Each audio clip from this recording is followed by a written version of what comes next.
Hey everyone, welcome back to All Things Private Practice Podcast. Joined today again by my business partner for Empowered Escapes, Jennifer Agee, who is an LCPC in Kansas, a supervisor, group practice owner, a retreat and summit host, a business coach for therapists, a serial entrepreneur.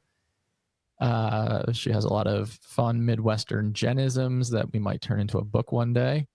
And yeah, all around good human being. And today we are going to talk about mixed neurotype business partnerships because we haven't covered that on this podcast. I think it's quite applicable, obviously, just because Jen and I over the last couple of years have become good friends, but also have co-hosted quite a few events together. And I think that the acknowledgement of the differences in processing information, communication styles, strengths, areas of support, all really important to cover. So welcome back onto the show. Thank you. Glad to be here. And I'm actually glad we're talking about this because we're not the only business partners that are in this situation. And I think you and I do a pretty good job about being open and talking about things, hopefully in a really honest way. So hopefully this conversation will help others that find themselves in a similar situation. Yeah, so I'm going to put you on the spot right away. What's it like to be the business partner with Patrick.Casale? Look at that gasp of, Ooh. I would say. I would say it can be really freaking great and really freaking hard at the same time. Yeah. And I would say that's probably true of you being a business partner with me, who is about as neurotypical get, because I can imagine those parts of me can become annoying too. So I think the easy parts are what actually works really well for me, to be quite honest, is the fact that you are anxious, so anxious. And although I don't wish that upon you, it actually works very well for us in a business side because you are anticipating all sorts of crap that I'm not even thinking about. I'm just going to assume most things are going to work out. I'll have a plan A and a plan B, but I figure I'll just go with the flow. Whereas by the time I've woken up in the morning, if there's been a twinkle of a conversation, you have come up with 3 plans, 3 alternatives, you've texted somebody. And so in that way, that works great for me. The other thing that works great for me is because I am the only neurotypical in my entire family and in my other businesses as well. I am often very much an overfunctioner for other people. That's a part of my personality too. So I have to acknowledge that. But so I'm the one usually who is anticipating where we're going or thinking about where we're going to eat and how we're going to get there and all that stuff. And because you don't sleep, when I wake up, that stuff's all taken care of, when we travel together. So that piece of it is nice. Now, do you want to hear what's hard? Sure.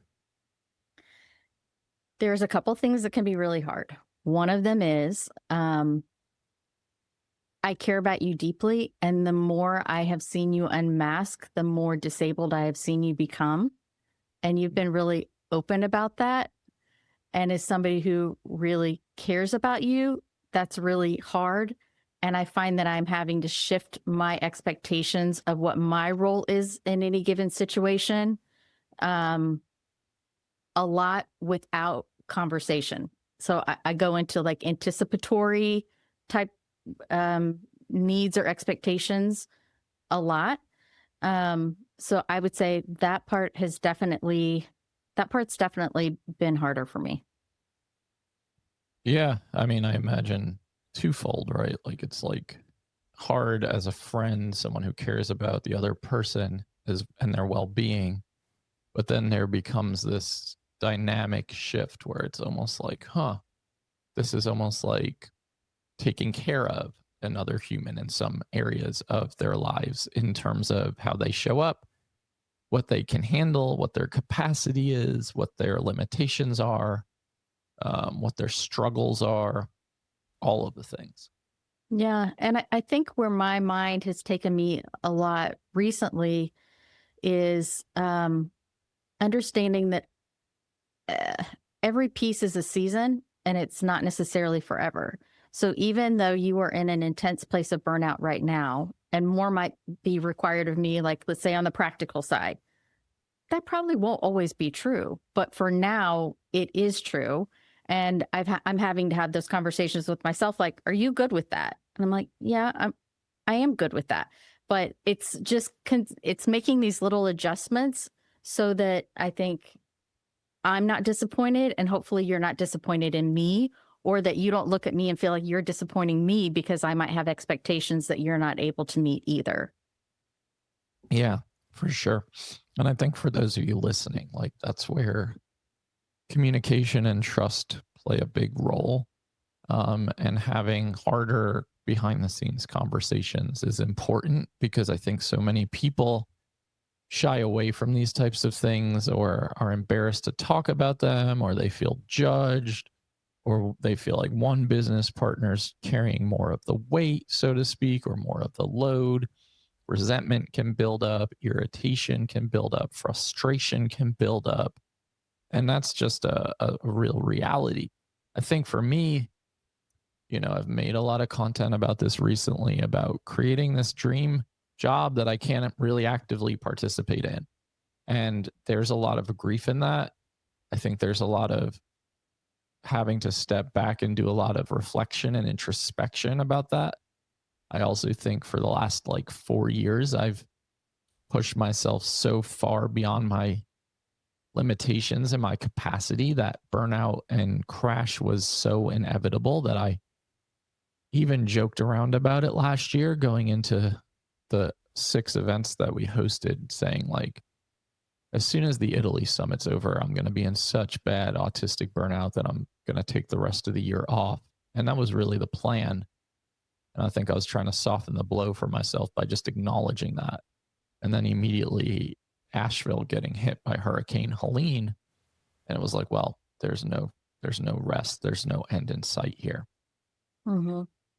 And I do see both your autistic parts and your ADHD parts battle, because I'll hear you say, I can't do one more thing. I just need to like be on the couch in a dark room or whatever. I'm like, okay, cool. And then 15 minutes later, you're like, well, I booked this thing, or I'm looking at this, or I just made this deal. And I'm like, Yeah. are you going to sit your ASS down or what? Because I see those parts kind of battling themselves as well. Yeah, it's a real fight. I mean, for those of you listening who identify as AuDHD, it's hard. It's a tug of war, constantly won by the ADHD side, because I think that the intellectual understimulation and the restlessness combined are pretty hellacious. And those two parts are constantly pushing the autistic side to say, we need to do more. It's not comfortable to rest. It's not comfortable to be still. It's not comfortable to be creative, because the ADHD side, when bored, often that leads to depression. And that side is fighting as hard as humanly possible to avoid that. Where the other side of the coin is like, dude, waving the white flag for years, acknowledging like, I can't do one more thing. The reality though, for me, and I'll take some like pride in this to some degree, sense of accomplishment even, is I have gotten somewhat better at saying no to things. So like I have removed a lot from my life and my calendar and my schedule, and it can suck, because in reality you kind of take a step back and you see your friends and your colleagues doing these things, and you're like kind of almost become resentful that you're not included in them or being asked to be a part of. But in reality, you're like, they're just honoring what you asked for and what you need.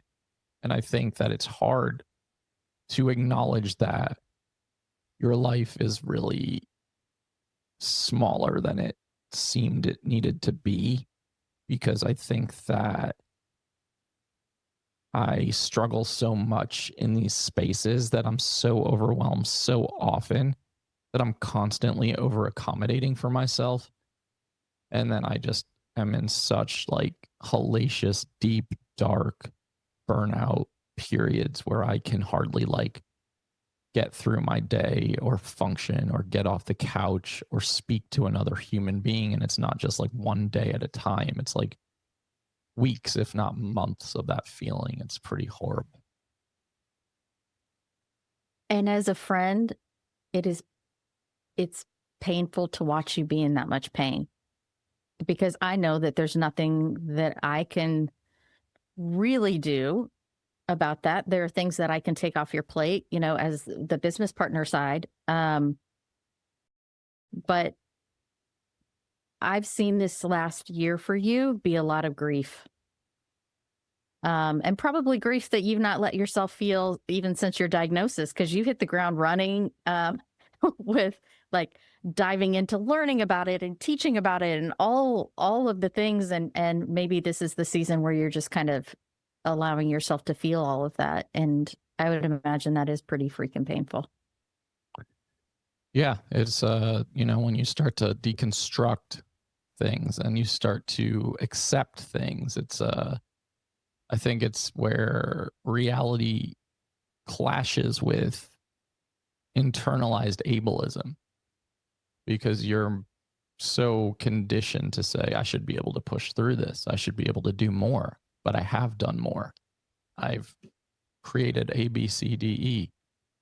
And how come now it feels like so fucking challenging to just start the day?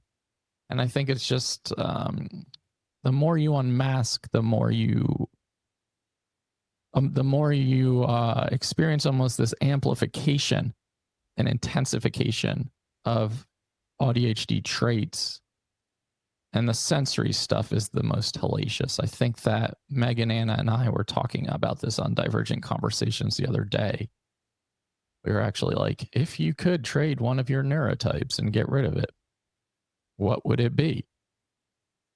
And I think we both settled on the autistic part because of the sensory component, because sensory overwhelm for those of us who are hypersensitive to things opposed to hyposensitive, it's like this constant inability to filter out the world. And I think that is the most painful. Mm-hmm. Yeah. And I've seen that, and I've felt that when I've been with you, more so the last 6 months than I think any other period of time. And it's interesting the parts that it brings up in me, because as you know, I'm extremely maternal. Like I have a mom energy, and my mom voice does mom things even when I don't intend to. People think they're in trouble sometimes. But there are these parts of me sometimes when I see you struggling where I'm like, okay, has he let himself unmask to the point that his resiliency for being in discomfort is so little that, like, should I say something? Should I not say something? This isn't really my lane, but I care about him. Is it my lane? Like kind of knowing what is my own ableism thoughts versus what is caring about somebody and wanting the best for them. And maybe they do need to be pushed. I don't always know where that line is, obviously. But I have thought about that a lot over the last 6 months. Like, is this okay? Is it getting worse? Is it supposed to get worse? Is this what he wants? Does he want somebody to step in and say, like, hey, what can I help you with? But I'm always sensitive to like not wanting to be labeled as somebody who's being ableist, that I don't say anything at all. I don't know. What do you want in that? Or do you just want people to leave you TF alone? Oh man, I think so often I'd want to be left alone for sure, but I also think it's a paradox because that's what friendships are for, right? Is like the check-in piece and the like, what can I do to support question. I think it's less of an ableist question when you think it comes from genuine concern opposed to just saying it because you're uncomfortable. So there's a difference there for sure. I don't always know what I need or want right now. I think I'm in this season of my life where I'm reevaluating everything and have to. And even like my own internalized ableism comes up and is like, you're not doing shit with your life besides like resting and laying around. It's like, what are you going to do in 2026? You don't have anything on the schedule for the first time in 4 years, minus like going to New Zealand. You don't have anything planned. People are like, where are the events? Where are the retreats? Where are the summits? Where are the courses? And I'm like, I don't have the capacity to even fucking write my name out loud. And then I'm like, but you're getting paid to podcast from your house. you're getting paid for this book that you're writing, and maybe like this is your job for 2026, is to try to dig yourself out from this hole. Because what we know about autistic burnout is that these periods can last years. And this is the worst it's ever been for me.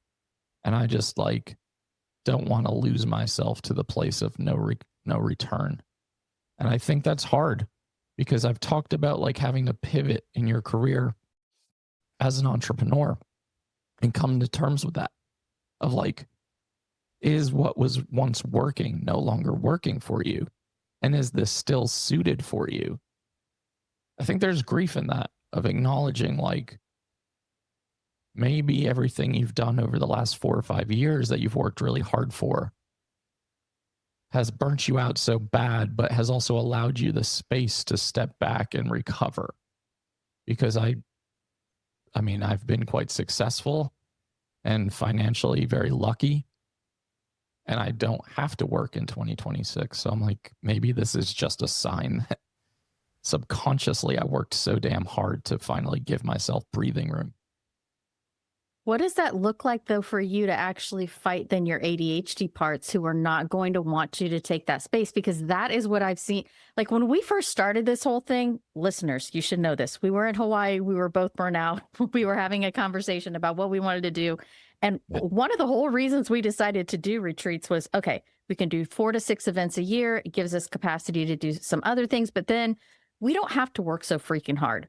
And what I have seen is I took that message to heart, and I have been, trying to do that. You have added on 452 bazillion things since that conversation took place. Yep. It's hard. It's not a balancing act, because it's not balanced. I think that's what a lot of this has come down to, is like, how do you set boundaries with the ADHD side that needs novelty and stimulation and excitement and new experiences?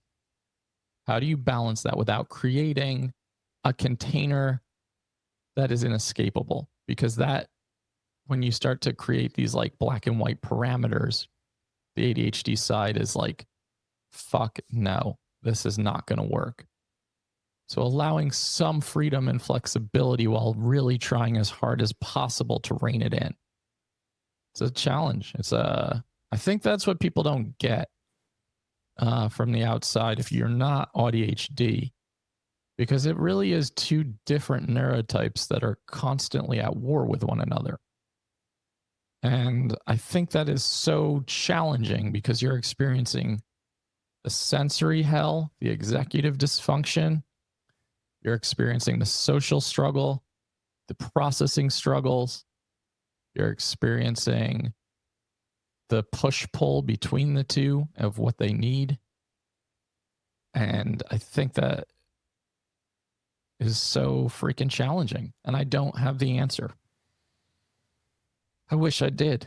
But I know for a fact that I've had to say no to so many opportunities over the last year to 2 years, and going forward, even into 2026, to be like, I just have to keep saying no to things. And I don't know what that means when I have all of that space in my calendar, or how to check myself when I'm restless and thinking, wow, look at all this free time. Look at what I could do with it. I keep trying to tell myself, writing the book, getting the manuscript in by next May, that's the job. And it has to be, honestly. But like, yeah, I'm not good with having free time and open space in my schedule and not filling it with 20 different things. So to be determined. Yeah. And I don't get that from an ADHD part but I'm a workaholic, as you well know. So I struggle with that in a very different capacity. I'm curious for you, okay, because we're talking about mixed neurotype partnerships. So what for you, what's it like to work with me? So what do I do that's helpful for you? What do I do that is challenging for you? Or what do you wish I would do, or knock it off? Jen's like bracing for my response. Helpful. Let's start there.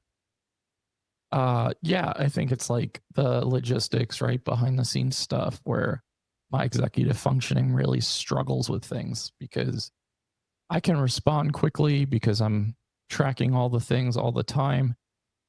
But like putting a lot of pieces together and having to deal with like forms and responses and then using that to like create data and spreadsheets and information to give to vendors, and that stuff is really hard for me.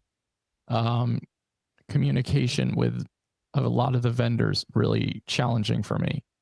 Having to communicate with all the guests behind the scenes about whatever thing is coming up for them in the moment, really challenging because I get really irritated and I just want to send like one word answers to them, and I know that that is not appropriate in a lot of situations. um so honestly, like handling a lot of that is obviously like super helpful. uh the challenging sides, we just don't see the world the same way, you know. Like when I walked into the conference room in Scotland and saw the way that the tables were organized, I've almost had like a meltdown, and I was like, I've got to create some space and separation here because I know what it's like to look at the world through a very different lens in neurology. So I'm always thinking about that for other people. And I think you've done a good job of trying harder to like be like, how can we create sensory soothing spaces and how can we create like more neuro affirming spaces? And then I'm like, then we have bagpipes at 9 in the morning. That is hell. Um, so it's just like those things, right? It's like I have to constantly track the world a very different way than a lot of people.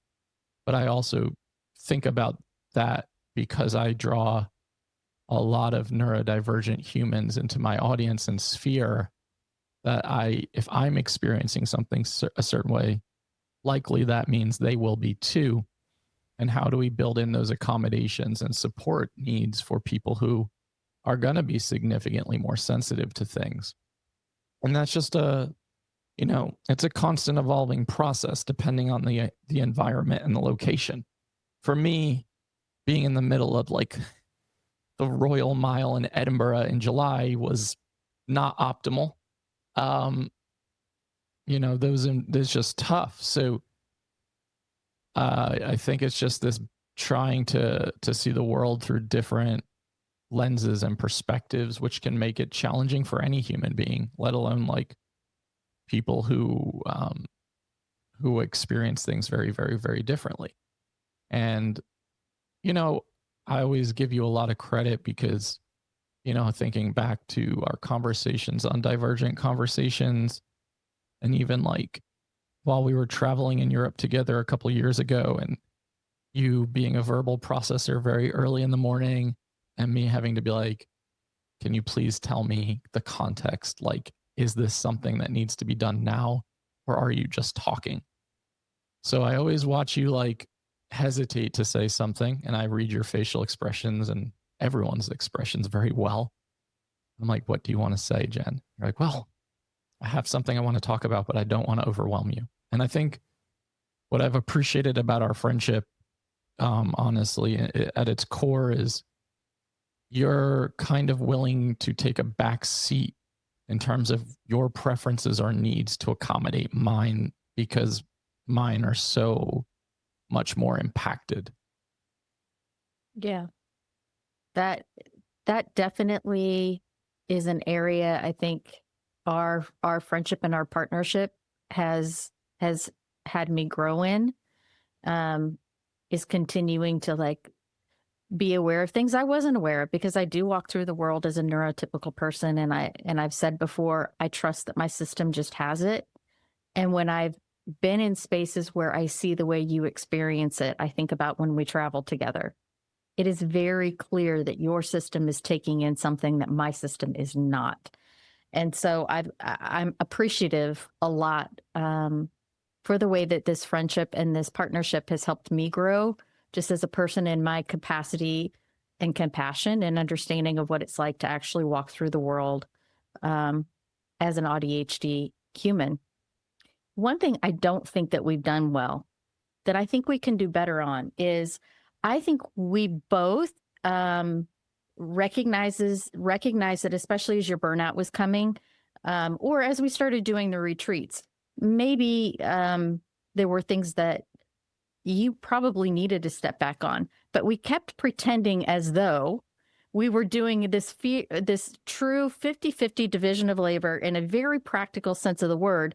And I think what should have happened, and what I think we need to do moving forward, is just have a very honest conversation. We'll be together in a week, about what the heck actually works now that we've been doing this for a little while, instead of just doubling down and then feeling bad about the parts that we're not showing up for, or we wish we were, or whatever. Just say what works, what doesn't work, what do we need to adjust so that both of us feel good about it. And I think having a really good, honest conversation about that, because we're thankfully in a position we could bring people in to help with different pieces or parts, but we've not had that conversation. And I think we could do better about that. Yeah. Yeah. I'm sure you're right. I think for both of us, we're probably like workaholics in a lot of ways. And we also can be control freaks in a lot of ways about like, I can just take it and do it. So I think that's, that's always a challenge for people. And I also think like both of us probably feel some sort of guilt about not doing enough. I know for me, like the guilt I often experience is like, I acknowledge that I sell a lot of our spots because my audience is large. So I feel this pressure to be around and available, when in reality, that's not my preference, nor is it my strength, and nor is it within my ability, really. So I think I feel guilt around that, of like, people are paying to come, travel, experience, be a part of. And I'm like, I don't think I even want to be around the like audience most days or times. And it's no offense to anyone listening. It's just like complete capacity issue and limitation and sensory struggle and overwhelm. So that's a hard thing for me to grapple with. Definitely. And no matter how many times I say, you don't have to show up to this. It's fine if you're not here, or like, I've got this piece, I know you're in burnout, go take care of yourself. I can see that you keep showing up anyway. So I know that you have those parts that feel obligated, or I wouldn't say guilt, but that feel obligated to be there and to show up in a certain way. Yeah. Yeah, it's tough. You all in my small inner circle like to joke that I've created a cult. Yes. So there is this real reality of like, a lot of people are honestly like paying to have access to you, which honestly makes me unbelievably uncomfortable. And I want like real, authentic, genuine relationships and conversations. And that for me is a real struggle.